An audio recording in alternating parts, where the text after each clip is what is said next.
Assalamualaikum warahmatullahi wabarakatuh. Perkenalkan nama saya Anindya Rahma dengan NIM C1C0222137. Baiklah, di sini saya akan menjelaskan tentang filosofi riset dalam bidang akuntansi keperlakuan. Pada mata kuliah akuntansi keperlakuan dengan dosen pengampu yaitu Bapak Dr. Wirmi Eka Putra, SE MSI. Baiklah, langsung saja pada materi yaitu yang pertama yaitu ada pergeseran arah riset. Pada tahun 1970-an terjadi pergeseran pendekatan dalam riset akuntansi. Alasan yang mendasari pergeseran ini adalah pendekatan normatif yang telah berjaya selama satu dekade ini tidak dapat menghasilkan teori akuntansi yang siap digunakan dalam praktik sehari-hari. Alasan kedua yang mendasari usaha pemahaman akuntansi secara empiris dan mendalam adalah gerakan dari masyarakat peneliti akuntansi yang menitik beratkan pada pendekatan ekonomi dan perilaku. Lalu yaitu ada filosofi paradigma metodologi riset. Metodologi dipahami sebagai suatu cara menentukan teknik yang tepat untuk memperoleh pengetahuan berdasarkan asumsi-asumsi. Burrell dan Morgan 1979 mengelompokkan pengetahuan dalam tiga paradigma, yaitu fungsionalis interpretif, radikal humanis, dan radikal strukturalis. Akuntansi sebagai pengetahuan manusia juga dapat dipandang menurut paradigma tersebut. Lalu yaitu ada filosofi paradigma metodologi riset, di mana yang pertama yaitu paradigma fungsional. Paradigma ini merupakan paradigma yang umum dan dominan digunakan dalam riset akuntansi dibandingkan dengan paradigma lain, sehingga disebut paradigma utama. Metodologi riset yang digunakan oleh para fungsionalis mengikuti metodologi yang digunakan dalam ilmu alam. Yang kedua yaitu paradigma interpretif, yaitu paradigma interpretif memasukkan aliran atau metodologi dan interaksionalisme simbolis yang didasarkan pada aliran sosiologis. Sosiologis, hermeneutis, dan fenomenologis. Tujuan pendekatan interpretif adalah menganalisis realitas sosial dan cara realitasi sosial tersebut terbentuk. Lalu yang ketiga yaitu ada paradigma strukturalisme radikal. Pendekatan ini berfokus pada konflik mendasar sebagai dasar dari produk, hubungan kelas, dan struktur pengendalian, serta memperlakukan dunia sosial sebagai objek eksternal dan memiliki hubungan terpisah dari manusia tertentu. Lalu yang keempat yaitu ada paradigma humanis radikal.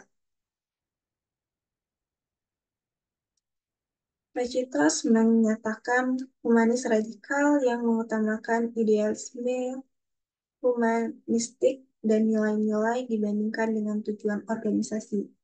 Yang kelima yaitu ada paradigma postmodernisme.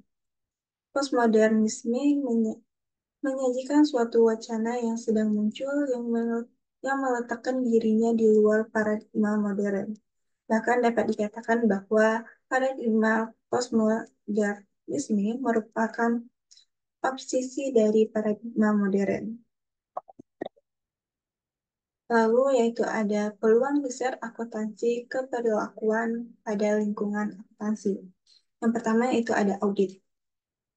Penjelasan dari ini berorientasi pada pembuatan keputusan dalam audit dan telah memfokuskan riset terakhir pada penelitian dan pembuatan keputusan auditor.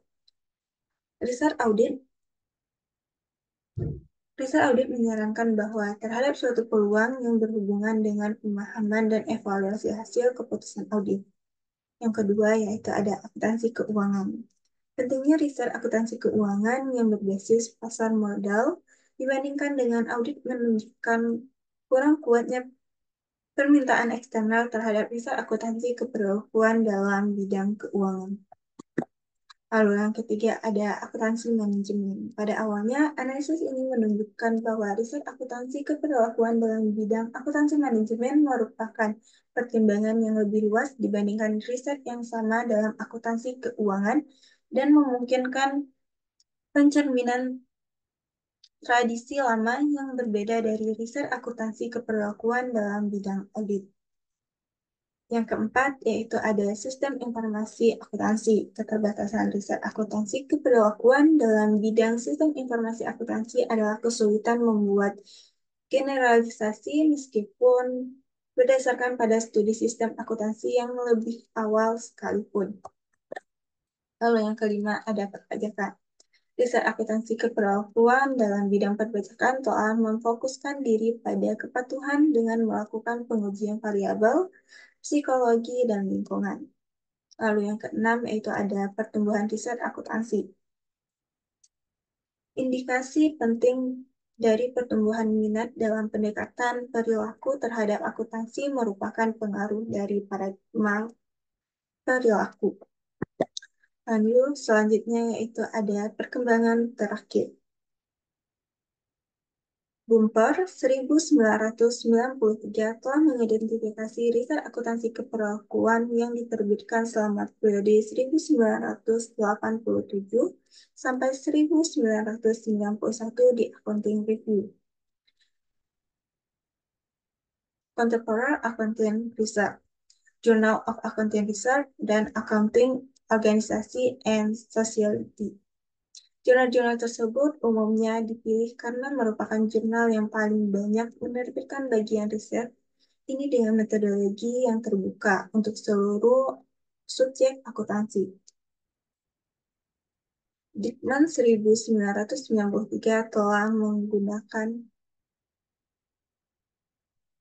Hasselbeck Director untuk menghitung jumlah staf pengajar akuntansi yang dipilih dan mengidentifikasi mereka mempunyai minat terhadap bidang perilaku selama 3 periode. Lalu selanjutnya itu teori keperilakuan tentang perusahaan. Teori organisasi modern mempunyai kaitan dengan perilaku perusahaan, suatu kesatuan terhadap pemahaman kegiatan perusahaan dan alasan anggotanya. Agar lebih spesifik, teori modern perusahaan terkait dengan arah tujuan perilaku yang dipastikan berkaitan dengan tujuan, motivasi, dan karakteristik menyelesaikan masalah anggota-anggotanya. Lalu ada teori keperilakuan tentang perusahaan, di mana itu ada model motivasional dari perilaku manajerial. Sejumlah teori yang ada mencoba untuk menguraikan motivasi manusia secara umum, dikembangkan suatu pandangan dasar mengenai motivasi dari perilaku manajerial serta mengevaluasinya dalam hubungannya dengan keterangan empiris dan laporan tinjauan literatur.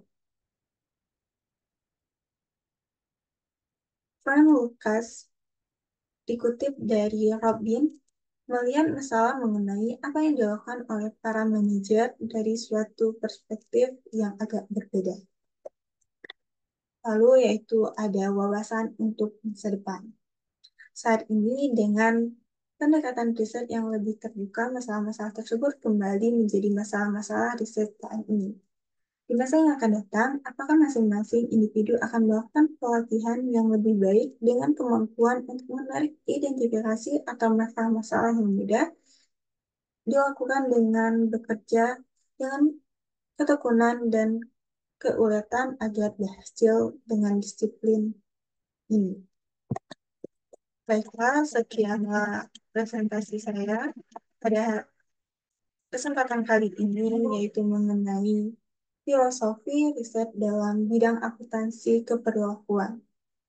Apabila terdapat kesalahan mohon dimaafkan. Saya tutup dengan wabillahi taufiq wal hidayah. Wassalamualaikum warahmatullahi wabarakatuh.